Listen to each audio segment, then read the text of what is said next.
ఈరోజు అనంతపురం అర్బన్ నియోజకవర్గంలో కేఎస్ఎన్ మహిళా డిగ్రీ కాలేజ్ హాస్టల్ భవనం దాదాపు 50 లక్షల రూపాయలతో ఈరోజు గౌరవ ఎంపీ గారు అంబికా లక్ష్మీనారాయణ గారు, అలాగే పార్టీ అధ్యక్షులు పూల నాగరాజు గారు, మా తెలుగుదేశం నాయకులు తర్వాత ఇక్కడ వచ్చి ప్రారంభించడం జరిగింది. ఖచ్చితంగా సంవత్సరం కింద గత సంవత్సరంలో ఏప్రిల్ 28వ తేదీ ఈ కాలేజ్కి విజిట్ చేయడం జరిగింది. విజిట్ చేసినప్పుడు అక్కడ ఆ రోజు అన్ని అసంతృప్తిగా బిల్డింగ్లు ఉన్నాయి, అసంపూర్తిగా బిల్డింగ్లు ఇక్కడ ఉండడం జరిగింది. ఆ రోజు పిల్లలతో మాట్లాడిన తర్వాత మాకు సౌకర్యాలు సరిగా లేవు, గత ప్రభుత్వం మేము పట్టించుకోలేదు, మీరు తెలుగుదేశం ప్రభుత్వం వచ్చిన తర్వాత నారా లోకేష్ గారు విద్యాశాఖ మంత్రిగా ఉన్నారు, మాకు న్యాయం చేస్తారనే ఆశ ఉంది అని చెప్పేసి దృష్టికి తీసుకెళ్తే నేను మినిస్టర్ గారు లోకేష్ గారి దృష్టికి తీసుకెళ్ళి కలెక్టర్ గారితో చెప్పించి దాదాపు 50 లక్షల రూపాయలు డిఎంఎఫ్ ఫండ్ రిలీజ్ చేయడం జరిగింది. గత 16 సంవత్సరాల నుంచి ఈ బిల్డింగ్స్ అసంపూర్తిగా ఉండడం జరిగింది.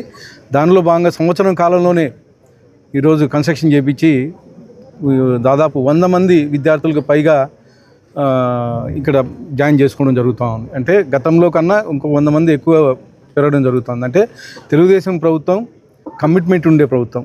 మా విద్యాశాఖ మంత్రి గారు నారా లోకేష్ గారు ఏ చిన్న అవసరం ఉన్నా కానీ నా దృష్టి తీసుకొని రండి, నేను చేసి పెడతానని చెప్పేసి చెప్పడం జరిగింది. దానిలో భాగంగానే తీసుకొచ్చి ఈరోజు అనంతపురం కేఎస్ఎన్ మహిళా కళాశాలలో దాదాపు 16 ఏళ్ళ నుంచి పెండింగ్ ఉండే బిల్డింగ్ పూర్తి చేయడం జరిగింది. ఇవే కాకుండా ముఖ్యంగా యువతకి ఉద్యోగ అవకాశాలు కల్పించే మీరు చూశారు, ఫస్ట్ 5 సంతకాలు ముఖ్యమంత్రి గారు నారా చంద్రబాబు నాయుడు డిఐసి మీద సంతకం పెట్టడం జరిగింది. దాదాపు 16,347 ఉద్యోగాలు, టీచర్స్ ఉద్యోగాలు కేవలం సంవత్సరంన్నర కాలంలో ఫిలప్ చేయడం జరిగింది.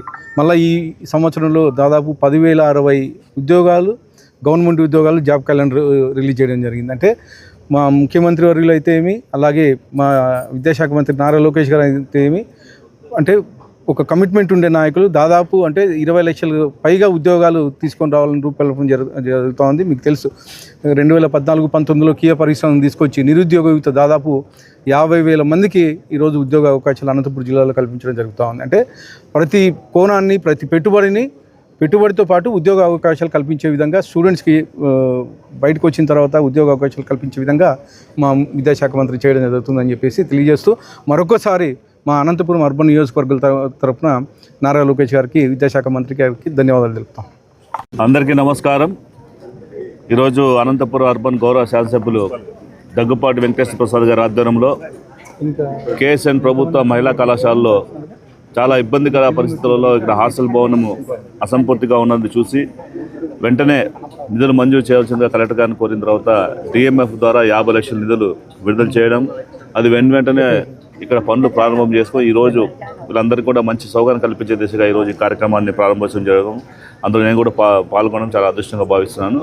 ఎందుకంటే ఈరోజు చూస్తాం నారా లోకేష్ గారు విద్యాశాఖ మంత్రి ప్రత్యేకమైనటువంటి చొరవతోటి విద్యార్థులకు ఎటువంటి అవసరాలు ఉన్నాయో అవన్నీ కూడా మొదటి విడతగా అంటే మొదటి ప్రణాళికలో అంటే మొట్టమొదటి ప్రయారిటీని తీసుకొని వాటన్నిటిని కూడా సమకూర్చేటువంటి కార్యక్రమాలను చేపట్టడం జరుగుతూ ఉంది. ఈరోజు అన్ని ప్రభుత్వ పాఠశాలలు కావచ్చు, ప్రభుత్వ కళాశాలలు కావచ్చు, వాళ్ళకి మంచి నాణ్యమైనటువంటి భోజనంతో పాటు వాళ్ళకి కావాల్సినటువంటి విద్యా సంబంధించినటువంటి కిట్లు కానీ లేదంటే పుస్తకాలు కానీ వాళ్ళకి కావాల్సిన ప్రతి ఒక్క అవసరాన్ని కూడా తీర్చేటువంటి ఒక ప్రయత్నాన్ని నారా లోకేష్ గారు చేపట్టి నిన్ననే చూసాం. మనం 10th క్లాస్ రిజల్ట్స్లో కూడా రాష్ట్రంలో ఎప్పుడూ లేని విధంగా 82% పైచీలకు 10th క్లాస్ రిజల్ట్స్ తీసుకొచ్చారంటే ఇది ఖచ్చితంగా నారా లోకేష్ గారు చేస్తున్నటువంటి ప్రణాళికల భాగంగా చెప్పి మేము భావిస్తున్నాము.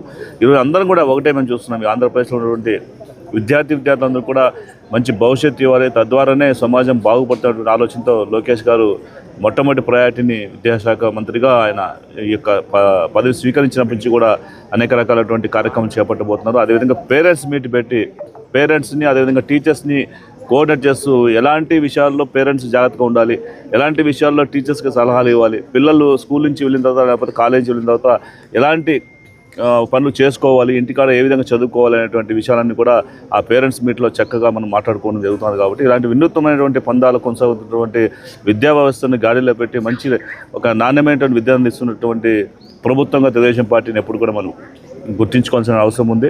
ఈరోజు అనంతపురం నగరంలో ఉన్నటువంటి ఈ యొక్క కళాశాలలో ఇంకా బ్యాలెన్స్ డైనింగ్ హాల్ మిగిలింది. డైనింగ్ హాల్ కూడా డిఎంఎఫ్ ద్వారా 30 లక్షల రూపాయల నిధులు మంజూరైనాయి. అది కూడా పనులు ప్రారంభం చేసి వీళ్ళందరికీ కూడా అనుకూలమైనటువంటి మంచి వాతావరణంలో పిల్లలు చదువుకోవడానికి అన్ని రకాల సదుపాయాలు అందించాలనేటువంటి లక్ష్యంతో ముందుకెళ్తున్నాం. అందరికీ నమస్కారం. చాలా సంతోషం. మన గౌరవ విద్యాశాఖ మంత్రులు నారా లోకేష్ గారు అయిన తర్వాత ఈ రాష్ట్ర విద్యా వ్యవస్థలో పెను మార్పులు వస్తున్నాయి. చాలా సంతోషం. ఈ ఏఎస్ఎస్ మహిళా కళాశాలకు ఈరోజు మరి గౌరవ ఎమ్మెల్యే గారు మరి ఎంపీ గారు ఈ కార్యక్రమానికి ఇచ్చేసి బాలలపైన ఉన్న వాళ్ళ అభిమానాన్ని మరొకసారి చాటుకున్నారు. ఇలాంటి కార్యక్రమాలు మరి ముఖ్యంగా లోకేష్ గారు ఒకటే ఆలోచన చేస్తున్నారు. అట్టడుగు వర్గాలు, బడుగు బలహీన మైనార్టీ పిల్లలు బాగా చదివి ఈ రాష్ట్ర భవిష్యత్తును మార్చేది విద్యా వ్యవస్థ అనే ప్రగాఢంగా నమ్ముతున్నారు. గౌరవ ముఖ్యమంత్రి గారు కూడా విద్యా బడ్జెట్లో కూడా దాదాపు సుమారుగా 30,000 కోట్ల రూపాయలు ఈరోజు కేటాయించడం జరిగింది. ఇవన్నీ కూడా గతంలో వైసీపీ ప్రభుత్వం నాడు నేడు అనే కార్యక్రమాన్ని ఈరోజు జరుగుతున్న విద్యలో మార్పుని ప్రజలు గమనిస్తున్నారు. విద్యార్థులు కూడా ఇప్పుడే మన లోకేష్ బాబు గారికి అందరూ కూడా గట్టిగా థ్యాంక్స్ చెప్పారు. ఎమ్మెల్యే గారికి, ఎంపీ గారికి ఇది ఒక మంచి తార్కాణమని ఈ సభగా నేను తెలియజేస్తున్నాను. ఇక్కడ విచ్చేసినటువంటి ఎమ్మెల్యే గారికి, ఎంపీ గారికి, తదితర పెద్దలకందరికీ కూడా నా నమస్కారాలు. ఈ కాలేజీ ఒక ప్రెస్టీజియస్ కాలేజ్. యాక్చువల్గా it's exclusively women college and Anantapur పట్టణంలో ఉంది.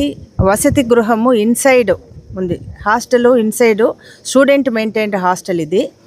సో పేరెంట్స్ ఇక్కడ చుట్టుపక్కల అంటే ఆల్మోస్ట్ ఆల్ ఫ్రమ్ చిత్తూరు నుంచి అటు మడకశిర అన్ని జిల్లాల నుంచి కూడా ఇక్కడికి రావడం జరుగుతుంది పిల్లలు. హాస్టల్లో ప్యూర్గా ఇక్కడ సేఫ్ అండ్ సెక్యూర్గా పిల్లలు ఉంటారనేటువంటి ధీమాతో తల్లిదండ్రులు ఇక్కడికి వచ్చి చేర్పించడం జరుగుతుంది. సో వారి యొక్క భద్రత బాధ్యత కంపల్సరీగా కాలేజు వాళ్ళు, తర్వాత మిగతా అక్కడ ఉన్నటువంటి పెద్దలు కూడా వారి యొక్క బాధ్యత తీసుకోవాల్సిన అవసరం చాలా ఉంది.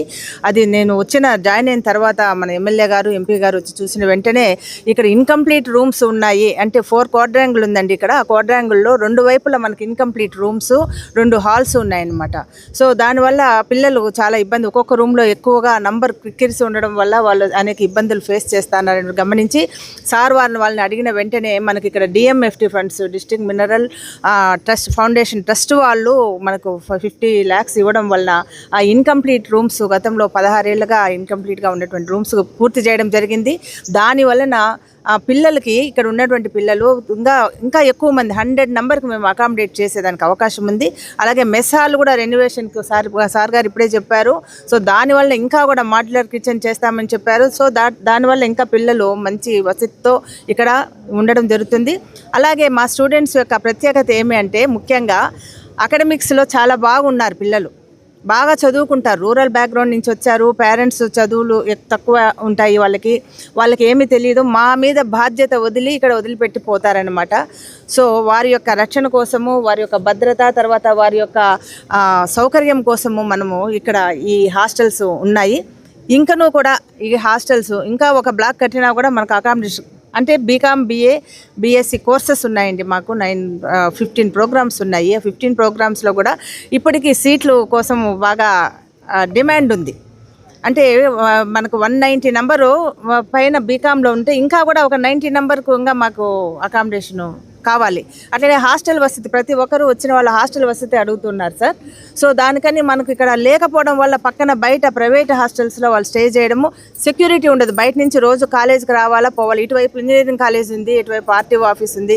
సో టీనేజ్ ప్రాబ్లం ఉంటుంది. కాబట్టి ఈ సమస్యకు ఇక్కడ బాగా మంచి పరిష్కారం ఇప్పుడుకైతే ప్రస్తుతానికి వచ్చింది. ఇంకనూ కూడా మాకు కావాల్సినటువంటి సౌకర్యాలు కావాలి సార్ పిల్లలకి.